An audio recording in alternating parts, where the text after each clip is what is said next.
மகர ராசிக்கார அன்பர்கள் அனைவருக்கும் எனது அன்பு கலந்த பொங்கல் நல்வாழ்த்துக்கள். நான் உங்கள் அஸ்ட்ரோ சின்னதுரை, பிளிமிசை கூத்தூர், பெரம்பலூர் மாவட்டம்.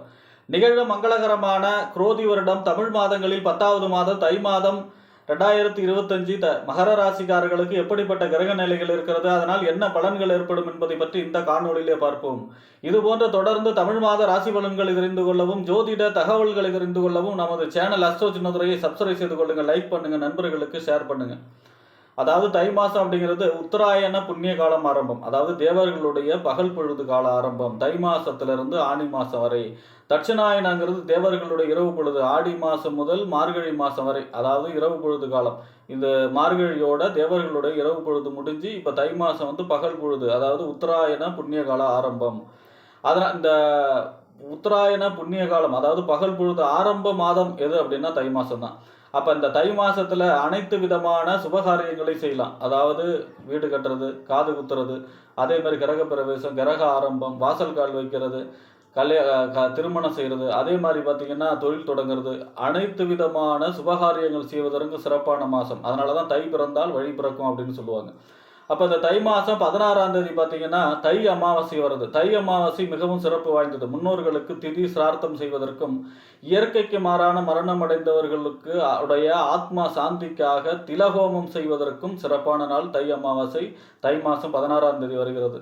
தை 20ஆம் தேதி பார்த்தீங்கன்னா வசந்த பஞ்சமி. வசந்த பஞ்சமி அப்படின்னு அன்றைய தினம் மகாலட்சுமி வழிபாடு செய்வதற்கு சிறப்பு. அதாவது பெருமாள் கோயிலிலே தாயார் சன்னதி சென்று நெய்விளக்கு ஏற்றி மல்லிகைப்பூ சாற்றி வழிபாடு செய்தாலும் சரி, வீட்டிலேயே மகாலட்சுமி படம் வைத்து மல்லிகைப்பூ சாற்றி நெய்விளக்கு ஏற்று மகாலட்சுமி மந்திரங்கள் சொல்லி வழிபட்டாலும் சரி, அன்றைய தினம் மகாலட்சுமி வழிபாடு செய்பவர்களுக்கு இந்த வருடம் முழுவதுமே செல்வ வளம் பெருகும். செல்வத்திற்கு குறைவில்லாமல் செல்வம் வளம் வளர்ந்து கொண்டே இருக்கும். அதே மாதிரி அன்றைய தினம் வாராகி அம்மனை வழிபாடு, அதாவது பஞ்சமி இல்லையா, வசந்த பஞ்சமி என்று வாராகி வழிபாடு, வாராகி அம்மனுடைய வழிபாடு செய்வதற்கும் சிறப்பான நாள்.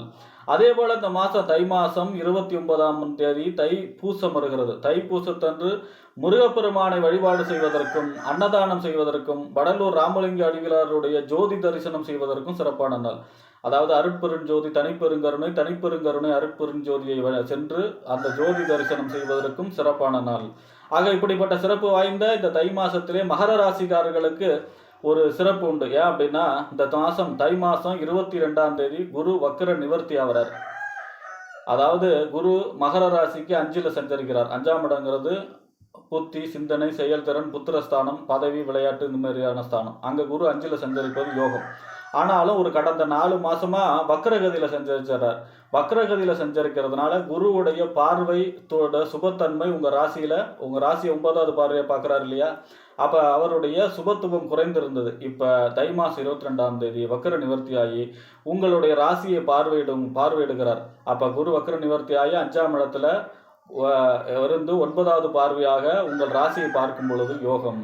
அப்போ இந்த 7.5 நாட்டு சனி உடைய பாத சனி நடக்கிறது இல்லையா, அந்த பாத சனியுடைய கெடுபலன்கள் இந்த 4 மாதம் கொஞ்சம் வலுவாக இருந்தது, இனி குறையும். மார்ச் 29 சனி பயிற்சி, அது வரைக்கும். அப்போ இந்த தை மாதம் 22ஆம் தேதி குரு வக்ர நிவர்த்தி ஆகிறதுனால, குரு பார்க்க கோடி தோஷ நிவர்த்தி அப்படிங்கிறதுனால சனியுடைய பாதிப்புடைய அளவு குறைய போகிறது. ஆக இந்த தை மாதம் 22ஆம் தேதி உங்களுக்கு இந்த குரு வக்ர நிவர்த்தி நன்மையை அதிக அளவு செய்ய போகிறது. அடுத்ததாக பார்த்தீங்கன்னா உங்கள் ராசிக்கு 4ஆம் இடம், வீடு, வண்டி, வாகனம், மனை, தாயார், சொத்து சுகஸ்தானத்துக்கு அதிபதியும், 11ஆம் இடம் என்று சொல்லக்கூடிய லாபஸ்தானம், மூத்த சகோதர ஸ்தானம், அபிலாஷைகள் பூர்த்தியாகக்கூடிய இடம். இந்த 4க்கும் 11க்கும் உடைய செவ்வாய் உங்கள் ராசிக்கு 7ஆம் இடத்துல சஞ்சரிக்கிறார். நீச்சமாகி வக்கரமாகி சஞ்சரிக்கிறார். நீச்சமாகி வக்கரமாகுது அப்படி ஒரு கிரகம் அப்படின்னா அது உச்ச பலனை செய்யும். அப்போ 7ஆம் இடத்துல நீச்சமாகி வக்கரமாக கூடிய செவ்வாய் நல்ல பலன்களை அதிக அளவு செய்ய போகிறார். திருமண சம்பந்தமான முயற்சி கைகூடும். இப்போ அதே மாதிரி பார்த்தீங்கன்னா நண்பர்கள் வழி அனுகூலங்கள், ஆதாயங்கள் பெறக்கூடிய அமைப்பு, கூட்டு தொழில் சிறக்கக்கூடிய அமைப்பு, அதாவது அசைய சொத்துக்கள் மூலமாக அனுகூலங்கள், ஆதாயங்கள் பெருகக்கூடிய அமைப்பு, தொழிலிலே வாடிக்கையாளர்கள் பெருகக்கூடிய அமைப்பு, அதே போல் பார்த்தீங்கன்னா இந்த நிறைய அறிமுகங்கள் ஏற்படக்கூடிய அமைப்பு. 8ஆம் தேதிக்கு பிறகு உங்கள் ராசிக்கு 6ஆம் இடத்துல சஞ்சரிக்கிறார். பொதுவாக 6ஆம் இடத்துல செவ்வாய் சஞ்சரிப்பது, 6ஆம் இடங்கிறது எதிரி இல்லையா, செவ்வாய் அங்கே போகிறார் அப்படின்னா வெற்றி பெறக்கூடிய அமைப்பு. அதாவது நோயை ஜெயிக்கக்கூடிய அமைப்பு, எதிரியை ஜெயிக்கக்கூடிய அமைப்பு, கோர்ட்டு கேஸ் வம்பு வழக்கெல்லாம் ஜெயிக்கக்கூடிய அமைப்பு, நோய், எதிரி, வம்பு, வழக்கு, கடன் இதெல்லாம் ஜெயிக்கக்கூடிய அமைப்பு, எதிரியை ஜெயிக்கக்கூடிய அமைப்பு தான் இந்த 6ஆம் இடத்துல செவ்வாய் போகிறது. அப்போ அதுவும் உங்களுக்கு நன்மையான பலன்களையே செய்ய போகிறார் செவ்வாயும்.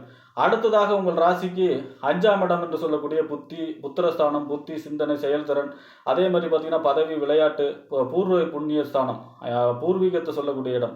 அப்போ அந்த 5ஆம் இடத்திற்கும் 10ஆம் இடம் என்று சொல்லக்கூடிய தொழில், புகழ், அந்தஸ்து, கௌரவத்துக்கும் அதிபதி யார் அப்படின்னா சுக்கிரன். சுக்கிரன் 2ஆம் இடத்துல சஞ்சரிக்கிறார். வாக்கு, தனம், குடும்பம், வருமான ஸ்தானத்தில் சஞ்சரிக்கிறார். இந்த தை மாதம் 15ஆம் தேதி வரை பொதுவாக 2ஆம் இடத்துல 2ஆம் அதிபதியோடு சேர்ந்து சஞ்சரிக்கிறார். சனியுடைய பாப பலன்களும் குறையும். சன சுபத்துவம் அடைகிறார் இல்லையா சுக்கிரனோடு சேர்ந்து. சுக்கிரன் வந்து முக்கால் சுபர். அப்போ சனியுடைய பாபத்துவ பலன் குறைகிறது. அப்போ வாக்கு, தனம், குடும்பம், வருமான ஸ்தானத்தில் சுக்கிரன் சஞ்சரிக்கிறார் 5ஆம் இடத்து அதிபதி அப்படின்னா அதாவது புத்திரர் வழி அனுகூலங்கள், ஆதாயங்கள், குழந்தை பிறப்பு, அதாவது கரு உண்டாகக்கூடிய அமைப்பு, குடும்பத்திலே சுப நிகழ்ச்சி நடக்கக்கூடிய அமைப்பு, ஏன்னா குடும்பஸ்தானம் இல்லையா, திருமணம் சம்பந்தமான முயற்சி கைகூடக்கூடிய அமைப்பு, குடும்பத்திலே சுப நிகழ்ச்சி, அதே மாதிரி பார்த்தீங்கன்னா குடும்பத்தில் உள்ளவர்கள் மகிழ்ச்சியாக இருக்கக்கூடிய அமைப்பு, குடும்பத்தினரிடம் விட்டு அதாவது இணக்கமாக இருக்கக்கூடிய அமைப்பு, இந்த விரோதம்லாம் இல்லாமல் இணக்கமாக இருக்கக்கூடிய அமைப்பு. 10ஆம் இடத்து அதிபதியும் அவர் தான் இல்லையா, தொழிலிலே வருமானம், அனுகூலங்கள், ஆதாயங்கள் பெறக்கூடிய அமைப்பு, தொழிலில் வந்து வாடிக்கையாளர்கள் பெருகி அதன் மூலமாக வருமானம் பெறக்கூடிய அமைப்பு, தொழில் சார்ந்த வளர்ச்சி பெறக்கூடிய அமைப்பு. 15ஆம் தேதிக்கு பிறகு 3ஆம் இடத்திலே உச்சமாகிறார். 3ஆம் இடம் முயற்சி ஸ்தானம், வெற்றி ஸ்தானம், இளைய சகோதரம், ஒப்பந்தம், கையெழுத்து இந்த மாதிரியான ஸ்தானத்தில் ராகுவோடு சேர்ந்து உச்சமடைகிறார். பொதுவாக 5ஆம் இடத்து அதிபதி உச்சமடைகிறார் அப்படின்னா சுபகாரியங்கள் அனைத்தும் நடைபெறும், அதிர்ஷ்டம் கைகூடும். ஃபஸ்ட்டு அதாவது நம்மளுடைய சிந்தனை செயல்திறன் இல்லையா, அப்போ நினைத்த காரியம் நினைத்தபடியே நடக்கக்கூடிய அமைப்பு. 3ஆம் இடங்கிறது நம்ம ஃபஸ்ட்டு எடுக்கக்கூடிய முயற்சி, அந்த ஃபஸ்ட்டு எடுக்கக்கூடிய முயற்சி தடையில்லாமல் வெற்றி பெறக்கூடிய அமைப்பு, இளைய சகோதர வழி அனுகூலங்கள், ஆதாயங்கள் பெறக்கூடிய அமைப்பு, புதிய ஒப்பந்தம் கையெழுத்தெல்லாம் கிடைக்கக்கூடிய அமைப்பு, அதே மாதிரி பார்த்தீங்கன்னா ஒரு நல்ல செய்தி வந்து சேரக்கூடிய அமைப்பு. அதே மாதிரி 10ஆம் இடத்து அதிபதியும் அவர் தானே, அப்போ தொழில் சம்பந்தமான புதிய ஒப்பந்தம் கிடைக்கக்கூடிய அமைப்பு, அதாவது பெரிய பெரிய கான்ட்ராக்ட் இந்த மாதிரியான ஒரு யோக பலனை கொடுக்கக்கூடிய அமைப்பு. அதே மாதிரி பார்த்தீங்கன்னா தனக்கு புகழும், அந்தஸ்து, கௌரவமும் உயரக்கூடிய அமைப்பு. 10ஆம் அதிபதி உச்சமாகிறார் அப்படின்னா தனக்கு புகழும், அந்தஸ்து, கௌரவமும் உயரக்கூடிய அமைப்பும் இருக்கிறது. ஏன்னா ராகு எப்பவுமே எந்த இடத்துல இருந்தாலும் அந்த இடத்தை பிரம்மாண்டப்படுத்துவார், எந்த கிரகத்தோடு சேர்ந்தாலும் அந்த கிரகத்தோடைய காரகத்துவத்தையும் பிரம்மாண்டப்படுத்துவார். அப்போ தனக்கு புகழ், அந்தஸ்து, கௌரவம் உயரக்கூடிய அமைப்பும் மிகச்சிறப்பாக இருக்கிறது.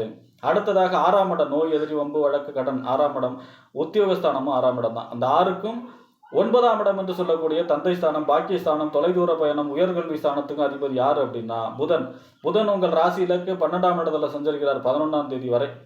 பொதுவாக 6ஆம் இடத்து அதிபதி 12ல் சஞ்சரிக்கிறார் அப்படின்னா கெட்டவன் கெட்டிடில் கிட்டிடும் ராஜயோகம், விபரீத ராஜயோகமாக செயல்படும். நோயை ஜெயிக்கக்கூடிய அமைப்பு, எதிரியை ஜெயிக்கக்கூடிய அமைப்பு, வம்பு வழக்கு, கடனெல்லாம் ஜெயிக்கக்கூடிய அமைப்பாக இருக்கும். அதே 9ஆம் இடத்து அதிபதி 12ல் இருக்கார் அப்படின்னா பயணங்களால் நிறைய செலவுகள் ஏற்படும், தந்தை வழி செலவுகள் ஏற்படக்கூடிய அமைப்பு இருக்கிறது. ஆனால் இந்த 11ஆம் தேதிக்கு பிறகு உங்கள் ராசியிலே குரு பார்வையோடு சஞ்சரிக்க போகிறார்.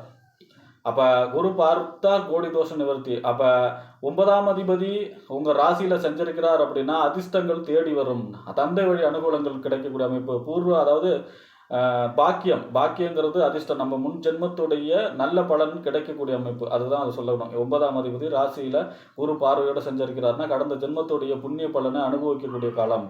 அப்போ தொலைதூர பயணங்களால் அனுகூலங்கள், ஆதாயங்கள், இது மாதிரியான அதிர்ஷ்ட பலன்களை சொல்லலாம். அடுத்ததாக உங்கள் ராசிக்கு அஷ்டமாதிபதி என்று சொல்லக்கூடிய சூரியன், 8ஆம் இடத்து அதிபதி சூரியன் உங்கள் ராசியிலே இந்த மாதம் முழுவதும் சஞ்சரிக்கிறார். இந்த வருஷம் அதில் ஒரு பெனிஃபிட் என்னன்னா குரு பார்வையோடு சஞ்சரிக்கிறார். அப்போ அதனால் பெருசாக கெடுபலன் ஏற்படாது. ஏன்னா சூரியன் 8ஆம் இடத்து அதிபதி ராசியில் சஞ்சரிக்கிறார்னா ஆரோக்கியத்தில் அக்கறை செலுத்த வேண்டும். அதாவது உஷ்ண சம்பந்தப்பட்ட நோய்கள், தீராத தலைவலி, கண் சம்பந்தமான பிரச்சனை, தைராய்டு, முதுகெலும்பு பாதிக்கிற இந்த மாதிரி காய்ச்சல், இந்த மாதிரியான உஷ்ண சம்பந்தப்பட்ட நோய்களில் கவனமாக இருக்கணும். ஆரோக்கியத்தில் அக்கறை செலுத்த வேண்டும். 8ஆம் அதிபதி சூரியன் ராசியில் சஞ்சரிக்கும் பொழுது தந்தையிடம் விட்டு கொடுத்து செல்ல வேண்டும். அந்த சூரியன் ஆனால் இந்த வருடம் குருவுடைய பார்வையில் சஞ்சரிப்பதால் கெடுபலன் பெரிதாக இல்லை அப்படிங்கிறது தான் உண்மை. ஆக இந்த மாதம் உங்களுக்கு அனைத்து கிரகங்களும் மிக அற்புதமான பலன்களை தர இருக்கிறார். குரு வக்கர நிவர்த்தி அப்படிங்கிறது உங்களுக்கு 5ஆம் இடத்துல குரு நல்ல பலனை செய்து கொண்டிருந்த குரு 4 மாசமா வக்கர கதியிலிருந்து பெருசாக நற்பலன் செய்யல. 7.5 நாட்டு சனி, பாத சனியோடைய கெடுபலன் நடந்தது. அதனுடைய பலன் மறுபடியும் தடைபட போகிறது. குரு பார்க்க கோடி தோஷ நிவர்த்தியால் குரு மீண்டும் வக்கர நிவர்த்தி பெற்று உங்கள் ராசியை பார்த்து உங்களை அதாவது உடல் ஆரோக்கியம் மற்றும் சிந்தனை செயல்திறன் இதெல்லாம் மிகச் சிறப்பாக இருக்க போகிறது இந்த மாதம் என்று கூறி விடைபெறுகிறேன். நன்றி, வணக்கம்.